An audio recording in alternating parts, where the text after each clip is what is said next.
Aconteça o que acontecer, jamais invoque esses tipos de entidade. Hoje o vídeo é sobre isso, eu estou aqui numa florestinha aqui para falar sobre isso com vocês. E eu gostaria muito que quando eu comecei a estudar sobre magia, espiritualidade, enfim, toda essa área sobrenatural, eu gostaria que tivessem me falado isso. Não porque eu já invoquei, mas porque eu já passei por algumas situações que seria muito interessante se eu soubesse o que eu estava fazendo. Então vamos lá, a primeira coisa que você tem que ter em mente é que independente de você acreditar ou não, existe ainda um véu que a ciência não explica, que separa a gente de alguns fenômenos inexplicáveis, que muitos vão chamar de contato alienígena, outros vão falar que é contato espiritual, enfim, cada religião, cada crença vai denominar da forma que melhor lhe cabe. Mas de uma coisa é fato, sobre todas essas coisas inexplicáveis, quando você acredita, quando você se envolve com espiritualidade, com magia, com essa manifestação de energia de forma consciente, coisas começam a acontecer na sua vida. Que coisas são essas? Você começa a ouvir coisas, se você tiver a tendência de ser um clareaudiente, né? Você começa a ver coisas, se você tiver a tendência de ser um clarividente, e por aí vai. Cada pessoa tem o seu rolê, cada pessoa vai ter sua forma de mediunidade. Começa através de sonhos, aparece através de sonhos. No meu caso é sonho. E é muito cabuloso, porque assim, eu nunca fui uma pessoa, eu sempre fui uma pessoa muito cética, mas quando eu comecei a estudar espiritualidade, magia, bruxaria, todas essas coisas assim, muita coisa na minha vida veio acontecendo e para uma pessoa que é extremamente racional, como eu sou, extremamente cética, como eu era, e existem certas coisas que você não consegue explicar. Vai acontecer, você não consegue explicar e você fica naquela ali. Bom, o vídeo já está em um tempinho aqui e eu tenho que me apresentar. Eu sou Kael, esse é o meu nome magístico, digamos assim. Eu pratico bruxaria natural, magia, enfim, várias vertentes aí que eu acredito que façam sentido para mim. E eu não tenho uma denominação certa de, é isso que eu sigo. Eu gosto da espiritualidade no geral. E vamos então, depois dessa explicação toda que eu falei dessas entidades, do que você não deve invocar, primeiro vamos começar falando do primeiro tipo de entidade que você não pode invocar de forma nenhuma se você não souber do que você está falando. E a primeira delas são espíritos que ainda estão presos à matéria, que cada religião vai chamar de um jeito. É quiumba, é, sei lá, é alma penada, é um desgarrado, seja lá o que for, é um espírito que vagante, errante, né? Cada religião chama de uma forma. Demônio, como os cristãos gostam de chamar, é demônio. É... E por que você não deve fazer contato com esses espíritos? Que tem gente que faz de forma consciente, tem gente que faz de forma inconsciente. Porque, primeiro de tudo, imagine você que exista uma outra dimensão onde tem espíritos que estavam tão presos à matéria enquanto vivos, estavam tão presos aqui nesse plano material enquanto estavam vivos, quando eles desencarnam, eles não conseguem sair dessa matéria. Quer exemplo? Imagine aquela pessoa que você conhece aí, que passou a vida toda fazendo coisa errada, viciada em droga. A vida da pessoa sempre foi uma desgrameira, ela nunca ia para lugar nenhum, nunca evoluía de nada, e morreu entregue ao vício, entregue as coisas erradas, ao vício e entregue as coisas erradas. Você acha que uma pessoa dessa, quando desencarna, ela vai fazer o quê? Ela vai passar para o outro lado e evoluir? Talvez, se ela não tinha nenhuma crença espiritual, se for uma pessoa é, que não tem nenhum entendimento espiritual de nada, ela vai ficar vagando pela matéria. Ela sequer, às vezes, se dá a noção de que desencarnou, de que morreu, entendeu? E geralmente espíritos assim, eles tendem ainda a se alimentar, energeticamente falando, de tudo aquilo que os mantém presos àquela sensação de quando estava vivo, tá? Se você é daquele tipo de pessoa que fala assim, não acredito, isso aí é viagem demais. Então, essa altura do vídeo, você já deveria ter saído, porque nada que eu falar aqui para quem não acredita não vai fazer sentido. Para quem acredita vai ouvir e vai falar, caramba, é verdade, isso aí faz um certo sentido.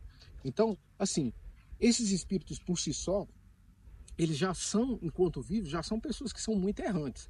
Beleza? Quando desencarnam, eles querem, já que eles não conseguem encontrar um caminho, encontrar uma luz, encontrar uma trilha de evolução, eles começam a ficar presos àquilo que dá a sensação da matéria para ele. Aí é onde entram magistas, magos, bruxos, feiticeiros mal intencionados que sabem manipular energias desses espíritos, que, como eu falei, cada denominação vai chamar de um jeito. E aí esses espíritos, geralmente, eles são tipo assim, os prostitutos da espiritualidade. Eles aceitam qualquer pagamento de qualquer coisa em troca de favores. E aí tem gente que vai cultuar esses espíritos, pegar um espírito desse e aprisionar ele e falar, pô, é um espírito que eu ofereci cigarro, ofereci cachaça, ofereci sangue, ofereci um sacrifício, alguma coisa, e o espírito me respondeu. Logo, eu vou começar um relacionamento com esse espírito aqui e vou mantendo esse tipo de relacionamento para ele me favorecer, tentar me ajudar lá do outro lado, e eu tá dando esse tipo de coisa para ele. Agora me responde aí, se você acredita nisso. Se esse espírito fez isso de fato, de em troca de vela, cachaça, seja lá o que for, sacrifício de alguma coisa, entre aspas, está te ajudando, por que você acha que ele seria leal a você? Por que você acha que ele não vai em algum momento te lascar na sua vida? É bem difícil isso não acontecer, né? E aí, por isso que esse tipo de espírito, esses espíritos, né? São espíritos que você não deve trabalhar, que você não deve procurar para, eu vou entrar em contato, eu vou fazer uma brincadeira de não sei o quê, vou ir para um lugar ali e tentar. Porque se você não sabe como afastar esse tipo de energia densa, se você não sabe como afastar esse tipo de espírito, daquele momento que você vai preparar um ritual, daquele momento em que você vai estar tendo um contato espiritual, seja como for, certamente esse espírito pode vir de forma mal intencionada, querendo te enganar, certo? Falando assim, eu invoquei tal entidade e apareceu, respondeu. Se você não tem discernimento, não tem conhecimento, você vai acreditar e vai fazer um ritual ali achando que você está fazendo para a entidade X, você está fazendo para um espírito desgarrado desse aí, uma alma errante dessa. E aí você acaba atrapalhando sua vida toda. Então esse é o primeiro espírito que você jamais deve entrar em contato. Segundo espírito, se você não deve entrar em contato nunca se você não tem conhecimento profundo sobre tudo que envolve esoterismo e magia. São os Daimons da Goetia, tá? Goetia, para quem não sabe, é um sistema mágico onde você tem contato com os daimons, só que esses daimons não são demônios, tá? Daimons vem do grego que significa espíritos, tá? E aí esses espíritos já são espíritos muito mais assim, porreta, já espíritos milenares, com bastante poder, que tem legiões de outros espíritos que obedecem eles e tal. Então são muito. O buraco é muito mais embaixo. Só que aí, com o advindo da internet, muita gente começou a ver, pesquisar como é que faz isso e tentar entrar em contato com esse tipo de entidade. E aí é onde a pessoa se lasca, porque como eu falei, espíritos milenares que já tiveram contato com N tipos de mágicos, e de mágicos que eu falo não é aquele de truque de carta, de magos, de feiticeiros e tudo mais, pessoas que realmente tinham discernimento, tinham poder, tinham domínio da magia. E aí vem um Joezinho da internet que acha que tem capacidade suficiente para fazer acordos e argumentar com essas entidades. Na maioria das vezes, a pessoa sequer chegou a invocar de fato uma entidade dessa.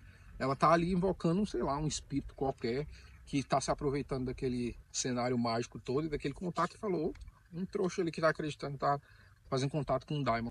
Vou me aproveitar disso. E aí eu vou me alimentar desse tipo de contato que essa pessoa está querendo fazer, entendeu? Porque, vai por mim, todo e qualquer contato mágico, quando ele é com entidade muito poderosa, o contato ele é muito intenso. Ele é muito intenso, com toda a força da palavra. Não é uma coisa que você faz, sente um arrepiozinho, um medinho, acho que funcionou. Bem massa. Próxima entidade. Não, não é isso. É algo intenso mesmo, algo denso. Então é isso. Segundo, da Goethe. E terceiro, não menos importante, é qualquer entidade que você não tenha conhecimento pleno de como preparar o ambiente todo que você está ali se envolvendo para aquelas entidades. Seja caboclos, boiadeiro, preto velho, exu, pombogira, qualquer coisa. Se você não sabe preparar energeticamente o ambiente para afastar todo obsessor, afastar toda energia negativa e assim você conjurar a energia daquele espírito ali, não faça, porque a probabilidade de você ser enganado e achar que está tendo um contato espiritual com a entidade, com um guia seu, é muito alta, entendeu? Então, em outro vídeo eu vou fazer falando sobre como você prepara um ambiente, como você ancora seu ponto de força de um jeito que você afaste essas energias, mas já dando um spoiler aqui para você, todas essas energias, esses espíritos, eles se comunicam, eles te percebem através de faixa vibracional. O que é isso? Se você estiver vibrando nessa frequência aqui e o espírito nessa outra, vocês vão passar um por cima do outro, um do lado do outro, e ninguém vai te ver, certo? Agora, a partir do momento que vocês entram em ressonância na mesma frequência, você se torna perceptível para aquela entidade e vice-versa. Então, quando você está com medo, quando você não tem uma energia bem ancorada em algo que faz você elevar sua vibração até aquele espírito ou aquela entidade, provavelmente você vai estar atraindo espíritos que estão ali vibrando naquela mesma faixa. Por isso que você não deve fazer nenhum ritual se você está com medo, se você está usando drogas, se você está bebendo, se você está perdido em sexo. Você tem que estar, de uma certa forma, limpo ali, não no sentido de fazer jejum de 40 dias, não é isso. Mas você tem que estar de uma forma ali onde você esteja bem, onde você consiga controlar o seu estado vibracional. Por isso que a meditação é algo de extrema importância quando você começa a praticar magia. Porque é através dela que você consegue dominar o seu psique, a sua psique, o seu psíquico. Para ali você se colocar na vibração que você precisa para aquele momento, depois sair, acabar, ir para a tua casa depois de ter feito qualquer ritual e ficar de boa, entendeu? Então são essas três entidades aí. Se você gostou do vídeo, clica no gostei, eu vou fazer mais vídeos assim, falando sobre espiritualidade, sobre experiências na magia, sobre coisas que eu já passei, que eu assisto, consumo canais desse jeito e falo, poxa, eu também tenho muita coisa legal para falar. E é isso. Eu vou deixar na descrição do vídeo aqui meu Instagram. Quem quiser fazer tiragem de tarô, baralho cigano, manda mensagem lá e fala comigo, tá bom? Até o próximo vídeo. Valeu!